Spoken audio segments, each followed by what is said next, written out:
blah, blah, blah, blah, blah. That's right, my homegirls. To my left and my right, choo, choo. It's tight like glue. Hey, we are living single. And the night is gonna end. What's up, you guys? It's your girl, Inez Doe, also known as DoeGirlNezz, the owner of Ufancii Beauty Bar, and I'm right here with Sip Control, and we're having all the control, so let's talk. I am from the Dirty Glove, Detroit, Michigan. So how did you end up in Jackson, Mississippi? Jackson State, the Jackson State. I'm a first generation graduate. I came to Mississippi 2003. That was my freshman year at Jackson State, and I've never left. Never left. What did you major in? English education. Oh boy.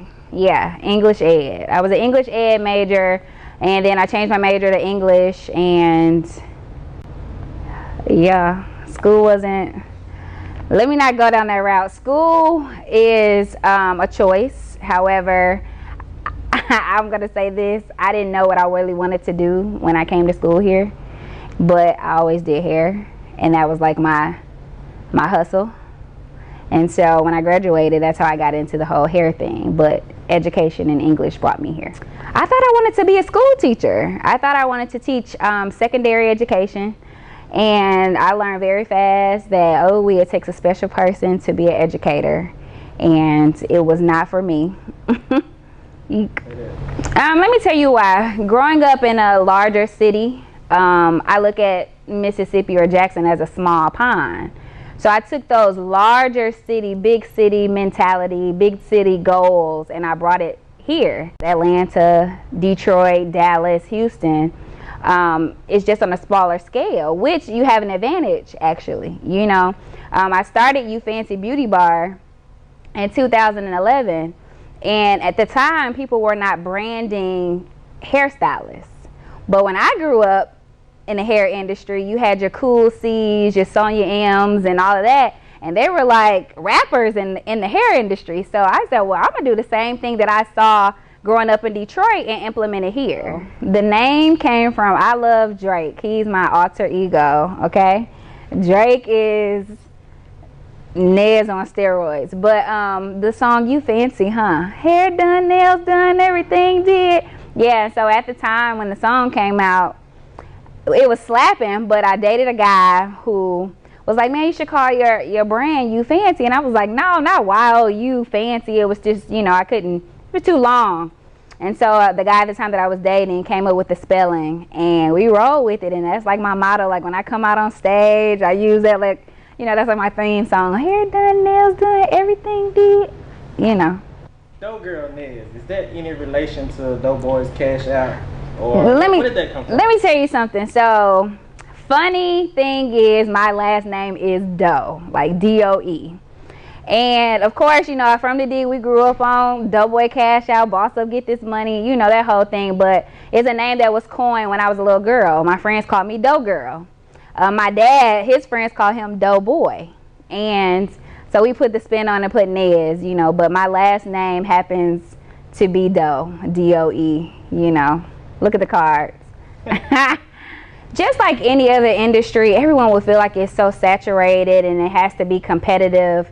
For me, I feel like you don't need a clique. Have good rapport with people, have great relationships with people.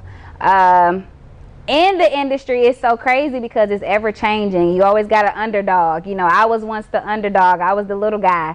And to come up, you got younger stylists, like they're just as talented.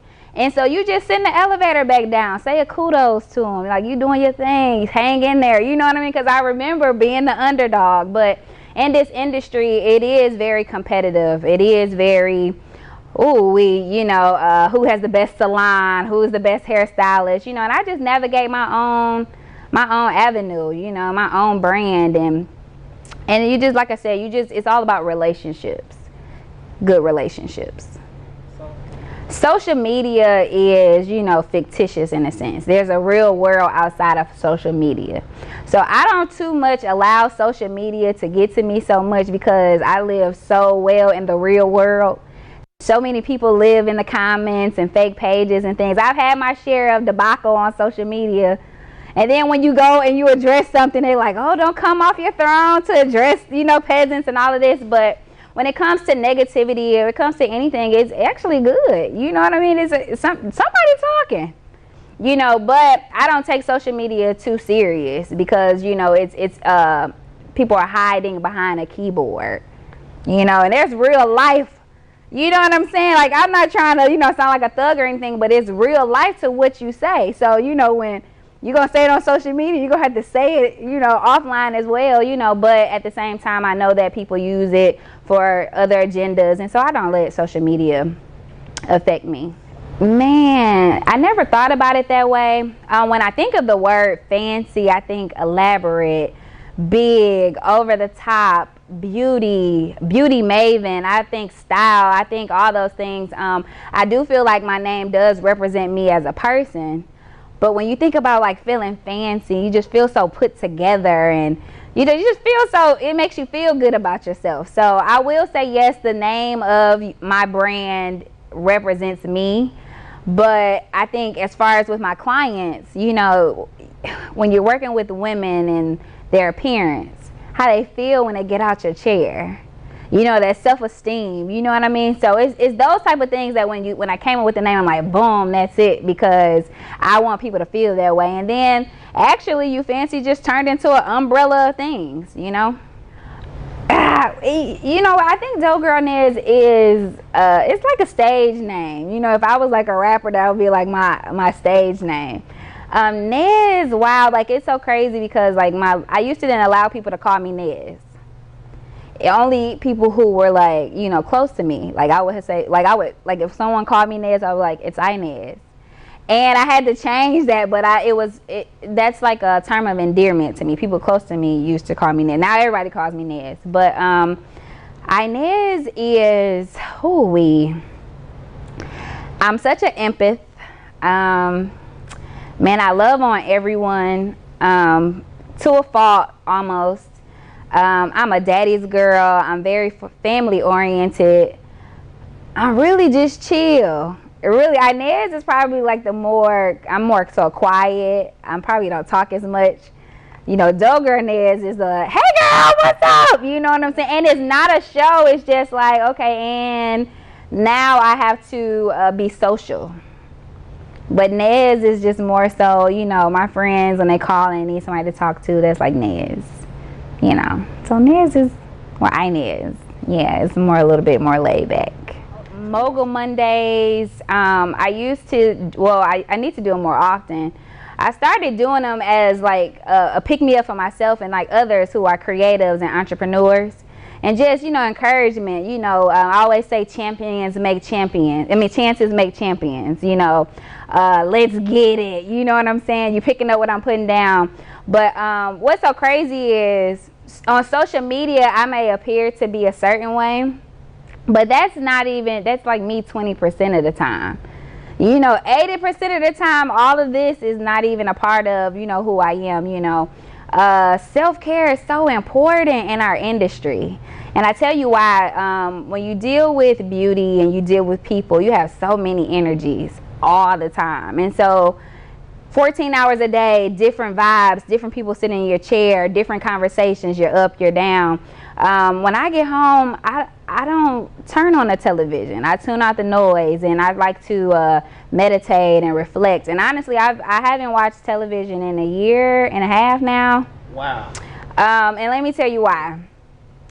Now, don't get me wrong. I will catch up on Power, and I will binge watch, How to Get Away with Murder. But as far as like a routine of having television as like a gateway to escape, I like to journal. I like to, fast. Man, those things, that discipline is so important.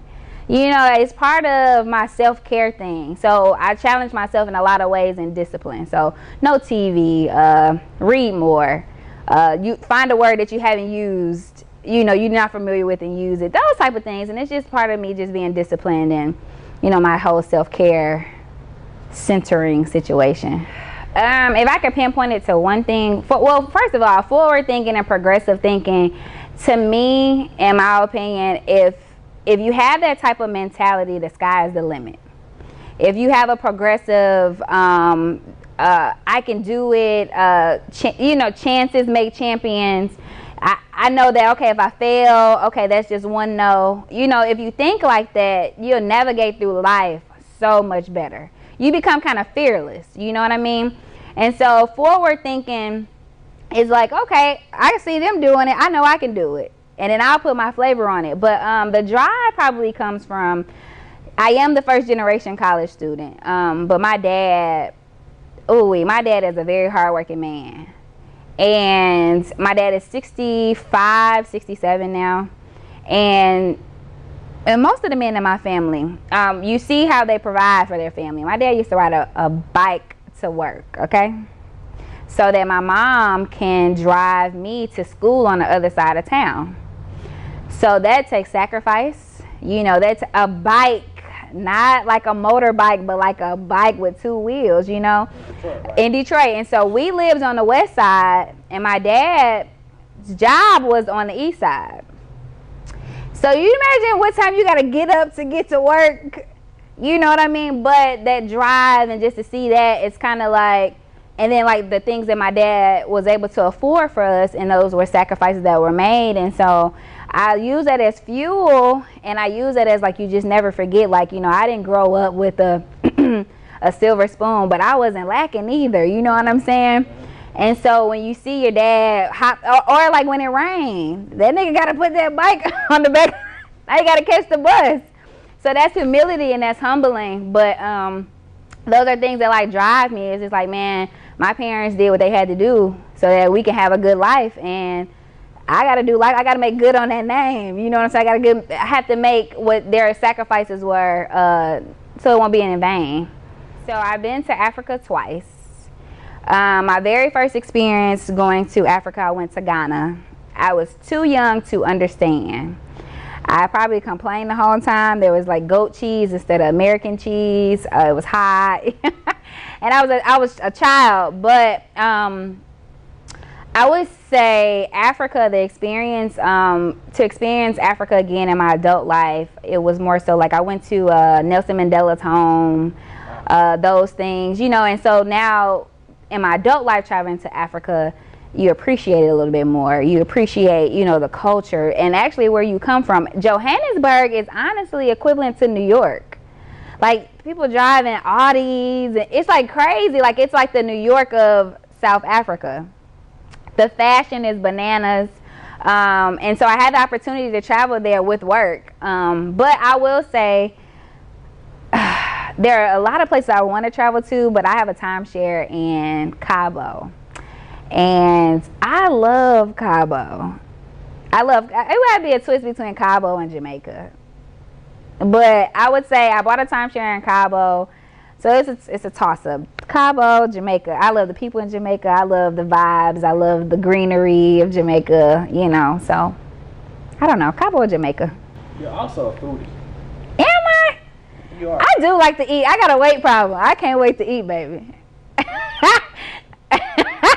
One time you told me that there's a difference between Mississippi soul food and Detroit soul food. And you told me that Detroit soul food is better. I beg to differ. Okay. And I've eaten both. You've eaten multiple both. times. Okay. What's the difference? So this is what I'll say. I enjoy Southern cuisine. However, I will say that most of our, relatives are from the South. And what they have done is they've taken those Southern roots and then they migrate up north and then they put a little twang to it. You get what I'm saying? So my thing is this, I love greens, but I need my greens to have that fat back in there. I don't want my greens boiled in water. I want them boiled in, chicken broth. It's a difference. I'm not saying that Southern cuisine, is just horrible, but, it's so much variety in Detroit food. We have it's no place here to get corned beef. Like, you ever had a Reuben corned beef sandwich? No. And then we have Chaldean restaurants. So, you have You know, you guys call them Euros, we call them Gyros, you know, so there's like a mixture, you know what I mean? But, yeah, and I guess, you know, my Detroit roots, some things you just don't let go. Anita Baker.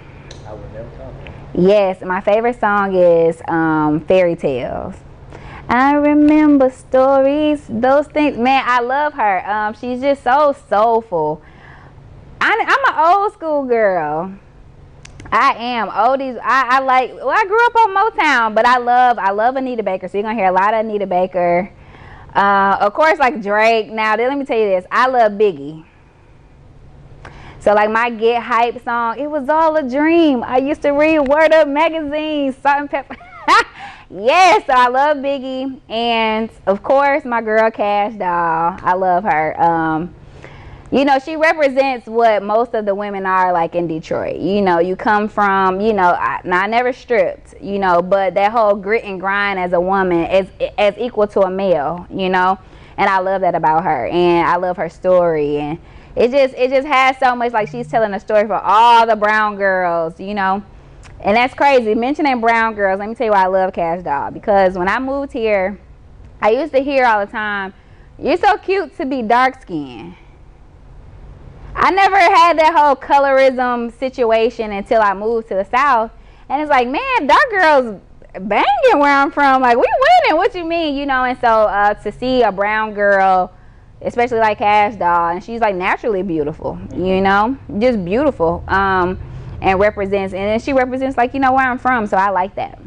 Let me say this. I built Ufancii not knowing that it would lead into me hosting and teaching and delivering commencement exercises. So I will say the sky is the limit with Ufancii, and I say this because that one thing that started off so small, like, oh, I just want to have a salon, turned into me accessing and traveling and doing things that I would never thought that I would do. And so I don't like books, you know, like self-help books, like started from the bottom, now we here type stuff. I would like to franchise. I think that, you know, Mississippi has been great, but now it's time to take this show on the road, you know, and there's nothing wrong with expanding. And as far as the doll behind Ufancii, you know, motherhood is next. You know what I mean? Yeah. Wait a minute. Yeah, starting a family, and man, like, and branding myself separate from Ufancii. You know, branding myself as not only as an entrepreneur. I went to a conference on the coast, and I was like, they're paying these people how much to get up here and talk? Guap, 20,000, you know, to share their stories. TED Talks and things like that. And so I see myself doing those type of things, and maybe even television. We are finally here, and I have enjoyed this. I thought you were gonna like beat me up, like I thought we were gonna have like some debacle or something like that, but maybe next time. Yeah, that's it. Bam.